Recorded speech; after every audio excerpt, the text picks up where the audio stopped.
வணக்கம். Welcome to Mano's kitchen. இன்னைக்கு மனோஸ் கிச்சனில் அருமையான புளிக்குழம்பு தாங்க பார்க்குறோம். புளிக்குழம்புலேயே நிறைய வகைகள் இருக்குது. அதாவது வெண்டைக்காய் புளிக்குழம்பு, பாவக்காய், அப்புறம் சுண்டைக்காய், மணத்தக்காளி, அப்புறம் பூண்டு, சின்ன வெங்காயம், மிளகு, வெந்தயம், அந்த மாதிரி நிறைய புளிக்குழம்பு இருக்குங்க. இன்னைக்கு நம்ம மணத்தக்காளி, அதாவது சுக்குட்டிக்காயின்னு சொல்லுவோங்க. இங்கே நிறைய அடிக்கடி வீட்டில் ஏதாவது ஒரு உரம்புறைக்கு வர்றாங்க அப்படின்னா ஒரு சாம்பாருக்கு அடுத்து ஒரு புளிக்குழம்பு வைப்போம். அந்த புளிக்குழம்பு நம்ம சுக்குட்டிக்காய் வச்சுதான் இன்னைக்கு புளிக்குழம்பு வைக்க போறோம். அருமையா இருக்குங்க டேஸ்ட்டு. அதுக்கு என்ன, நான் குழம்பு செய்யறப்போ என்னென்ன பொருள் எவ்வளவு அளவு போடுறேன்னு சொல்றேங்க. அதுக்கு முன்னாடி நம்ம அடுப்பு பற்ற வச்சுக்கலாம். இப்போ அடுப்பு பற்ற வச்சுக்கலாங்க. வடக்கல் சூடாகட்டும். பார்த்தீங்கன்னா இதை மணத்தக்காளி, அதாவது சுண்டைக்காய்ங்க. இந்த சுண்டைக்காயில் நிறைய சத்து இருக்குது, எல்லாத்துக்குமே தெரியுங்க. வயிற்று புண்ணு, வாய் புண்ணு, அந்த மாதிரி அல்சரு, அந்த மாதிரிக்கெல்லாம் ரொம்பவே நல்லதுங்க. நம்ம புளிக்குழம்பு இதுவும் சுண்டைக்காயிலையும் நிறைய சத்துக்கள் இருக்குங்க. இப்போ நாம் நல்லெண்ணெய் ஊற்றிக்கலாங்க. ஒரு நல்லெண்ணெய் ஒரு 50 மில்லி ஊற்றிக்கலாம்.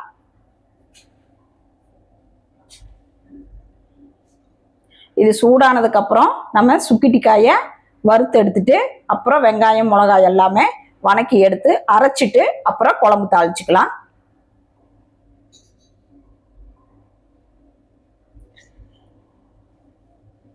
இப்போ எண்ணெய் சூடாயிருச்சு. இப்போ நம்ம சுக்கிட்டிக்காயை போட்டுடலாம்.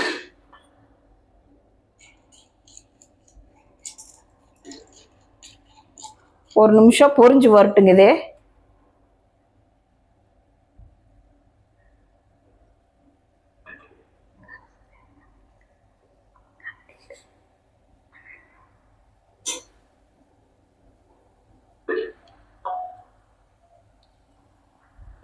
இப்போ பாருங்க, நல்லா பொரிஞ்சிருச்சு. இங்கே பாருங்க, கலரே மாறிடுச்சு. இதைய நம்ம எடுத்துடலாம்.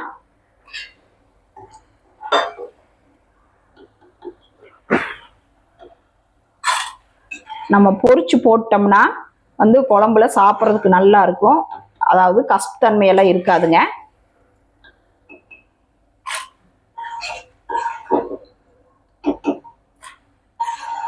இப்போ பாருங்க, எல்லாத்தையும் எடுத்துட்டோம். நம்ம இந்த எண்ணெயிலேயே வெங்காயம், தக்காளி எல்லாம் வதக்கலாம்.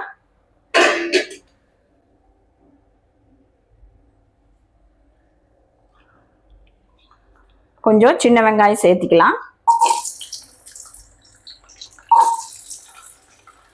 அதோட பூண்டு,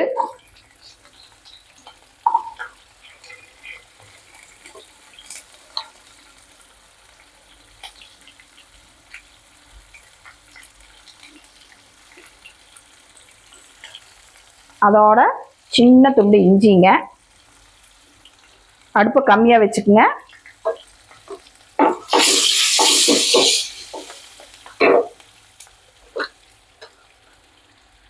சீரகம் 1/2 டேபிள் ஸ்பூன்.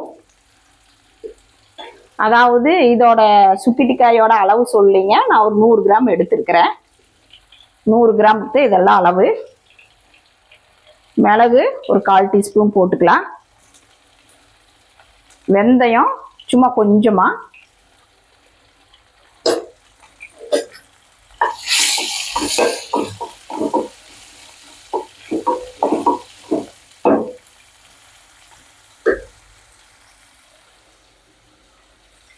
இதுக்கு நல்லா வாசமா இருக்கிறதுக்கு சோம்பு ஒரு 1/4 டீஸ்பூன் போட்டுக்குங்க. நல்லா ஜீரணமாகவும் வாசமாகவும் இருக்கும்.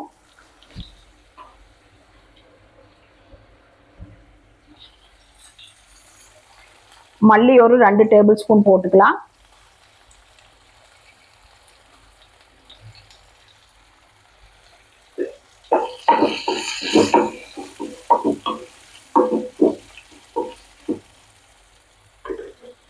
இதோட கருவேப்பிலைங்க. கொஞ்சம் கருவேப்பிலை வாடிருச்சு, சேர்த்திட்டேன். நீங்கள் பச்சை கருவேப்பிலையே போட்டுக்கங்க.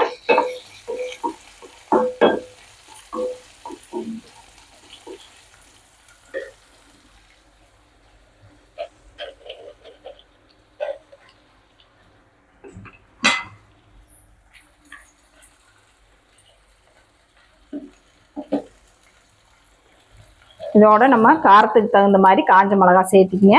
அதாவது நம்ம எந்த பொடியுமே போடாமல், அதாவது மல்லி மிளகாய் எல்லாமே வறுத்து அரைக்கும் போது குழம்பு வந்து நல்லா வாசமாக இருக்குங்க. ஒரு 2 நாள் வச்சுருந்தாலும் கெடாமல் இருக்கும். நீ காரத்துக்கு தகுந்த மாதிரி மிளகாய் போட்டுக்குங்க. நான் ஒரு 3 மிளகாய் போடுறேன். அதுக்கு எடுத்து ஒரே ஒரு சின்ன தக்காளிங்க.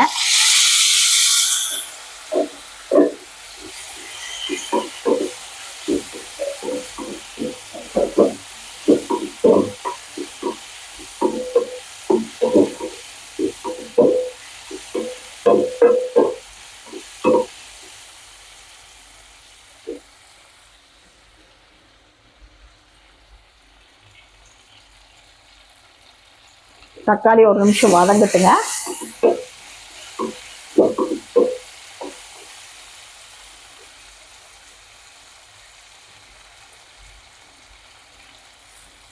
அதுக்கு எடுத்து கொஞ்சமாக தேங்காய், அதாவது ரொம்ப வேண்டாம், தேங்காய் கம்மியாக போட்டுங்க. அதாவது ஒரு 1/4 முடி கம்மியாகவே தான் இருக்குது. இதுக்கப்புறம் வந்து மஞ்சத்தூள் போட்டுக்கலாம்.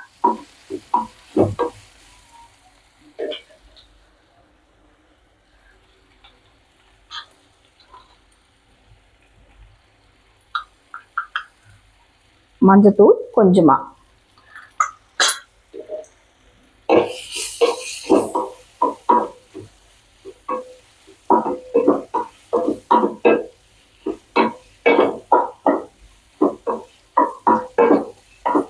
இது நல்லா வதக்கி அரைச்சோம்னா குழம்பு வந்து சீக்கிரமா கெடாமல் இருக்குங்க. அந்த தேங்காயை நம்ம எண்ணெயிலேயே நல்லா வதக்கிடுறோம். அதோட ஈரத்தன்மை போயிருச்சுன்னா தான் குழம்பு கெடாமல் இருக்கும்.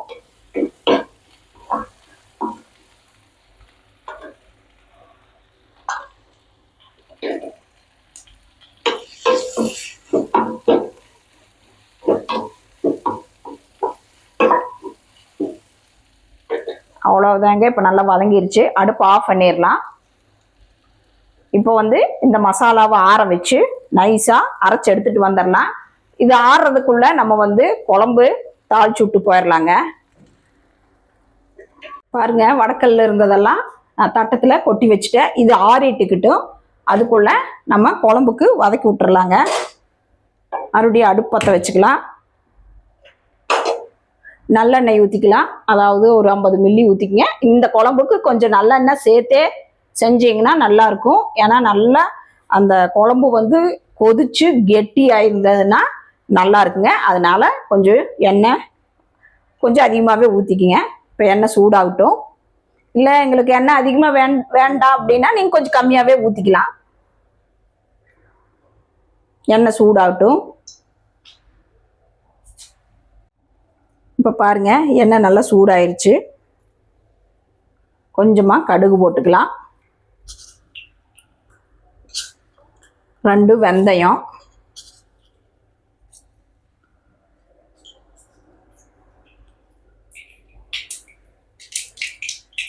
பெருங்காயம், காஞ்ச மிளகாய், 2 கருவேப்பிலை போட்டுக்குங்க. அப்புறம் சின்ன வெங்காயம்,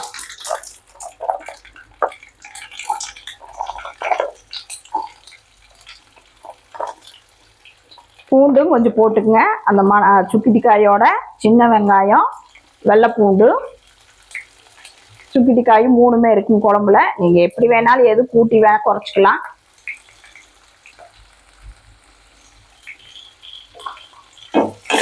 இப்போ பாருங்க, இது நல்லா வதங்கட்டும் ஒரு நிமிஷம்.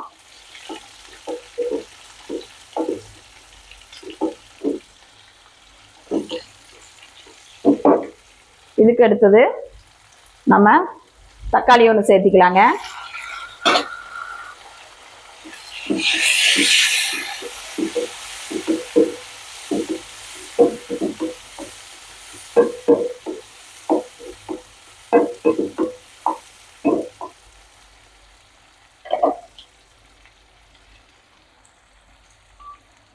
இப்போ பாருங்க, தக்காளி போட்டதுக்கப்புறம் நல்லா வதங்கிடுச்சு. இப்போ வந்து ஒரு சின்ன எலுமிச்சம்பழ சைஸ் வந்து புளியை ஊற வச்சுருந்தேன். இதையே நல்லா கரைச்சி ஊற்றிக்கலாம்.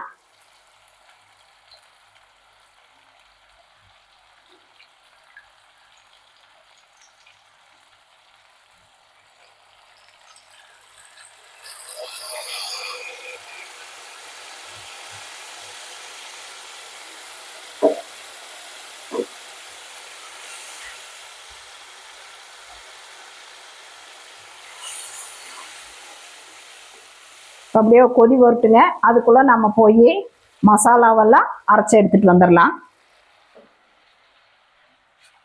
இப்போ பாருங்கள், புளி நல்லா கொதிச்சு பச்சை வாசம் போயிடுச்சுங்க. இப்போ வந்து நம்ம வணக்கி வச்சுருந்தோம்ல, அதெல்லாம் ஆறிடுச்சு. நல்லா நைஸாக அரைச்சி எடுத்துகிட்டு வந்தாச்சு. இப்போ இதையே சேர்த்திக்கலாம். ஜாரில் தண்ணி ஊற்றி கழுவி ஊற்றிக்கலாங்க.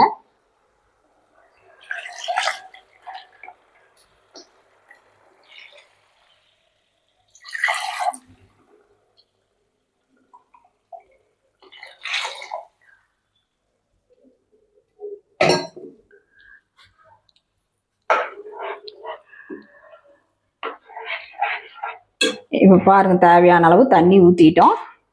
இப்போ அடுத்தது இந்த குழம்புக்கு உப்பு போட்டுடலாம்.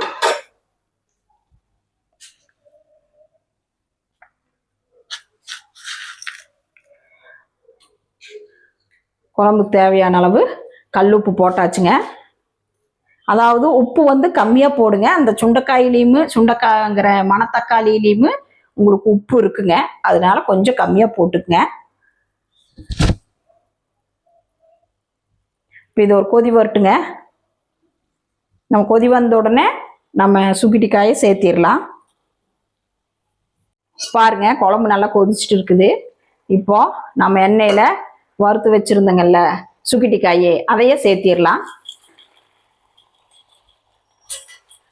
பார்த்தீங்கன்னா இப்போ நல்லா கொதிக்கிறப்பவே அது நல்லா வெந்து போயிருங்க. இப்போ நல்லா சுண்டுட்டு ஒரு 5 நிமிஷம் கழித்து பார்க்கலாங்க. ஒரு மூடி போட்டு விட்டுறலாம். இப்போ பாருங்க, நம்ம மூடி போட்டு 5 நிமிஷம் ஆச்சு. நல்லா கொதிச்சுட்டு இருக்கு. அதாவது கெட்டியாயிடுச்சா என்னன்னு பார்க்கலாங்க. இங்கே பாருங்க, நல்லா கெட்டியாய் கலரே மாறிடுச்சுங்க. குழம்பு நல்லா அந்த சுக்கிட்டிக்காயெல்லாம் நல்லா வெந்து நல்லா பெருசாயிருச்சு பாருங்க. இப்போ பார்த்தீங்கன்னா எல்லாமே பெருசாயிருச்சு. இப்போ பாருங்க, ஓரத்தில் எண்ணெய் நல்லா பிரிஞ்சு வந்துருச்சு. இப்போ நீங்கள் இந்த இடத்துல ஒரு சிலருக்கு இனிப்பு பிடிக்கும் அப்படின்னா கொஞ்சமாக வெல்லம் சேர்த்திக்கலாங்க. எங்கள் வீட்டில் யாருக்கும் இனிப்பு பிடிக்காது, அதனால நான் வெல்லம் சேர்த்திக்கல. இப்போ அடுப்பு ஆஃப் பண்ணிடலாம். அவ்வளோதாங்க, நம்ம வீட்டில் அடிக்கடி செய்கிற மணத்தக்காளி அதாவது சுண்டைக்காய் புளிக்குழம்பு ரெடி. சுட சுட சாப்பாடோட ஒரு அப்பளம் வச்சு சாப்பிட்டிங்கன்னா சும்மா சொல்லவே வேண்டாம், அல்டிமேட்டாக இருக்கும். நீங்களும் வீட்டில் இதே அளவுகளோட செஞ்சு பார்த்துட்டு எப்படி இருக்குன்னு கமெண்ட் பண்ணுங்க. எப்போ பாரு சாம்பார், பருப்பு, கீரை அந்த மாதிரியே செஞ்சுட்டு இருக்கிற போது வாரத்தில் ஒரு நாள் வந்து இந்த மருத்துவ குணங்கள் கொண்ட சுக்கிட்டிக்காய், சுண்டக்காய், இல்லாட்டி ஏரியாவில் கிடைக்கிற வெறும் நாட்டு பூண்டையும் கூட வச்சு இதே மாதிரி புளிக்குழம்பு செஞ்சு சாப்பிடுங்க. நிறைய மருத்துவ குணங்கள் இருக்குதுங்க, நம்ம உடம்புக்கு ரொம்ப ஆரோக்கியமானதும் கூட. நீங்கள் வீட்டிலே இதே மாதிரி அளவுகளோட செஞ்சு பார்த்துட்டு எப்படி இருக்குன்னு சொல்லுங்கள். இந்த வீடியோ பிடிச்சிருந்தா லைக் பண்ணுங்கள், ஷேர் பண்ணுங்கள், சப்ஸ்கிரைப் பண்ணுங்கள். நாங்கள் வீட்லேயே சுத்தமான முறைப்படி பலகாரங்கள், கார வகைகள், அப்புறம் வந்து இந்த பொடி எல்லாமே செஞ்சு தர்றேங்க. அதாவது வந்து இட்லி பொடி, முருங்கை பொடி, கருவேப்பிலை பொடி, குளியல் பொடி, அந்த மாதிரி ஐட்டங்கள் எல்லாமே செஞ்சு தர்றோம். யாராவது வேணும்னா எங்களை கான்டாக்ட் பண்ணுங்கள். Phone number 9952809354. பேர் வந்து மனோன்மணி, கவுண்டம்பாளையம், கோயம்புத்தூர். நன்றி, வணக்கம்.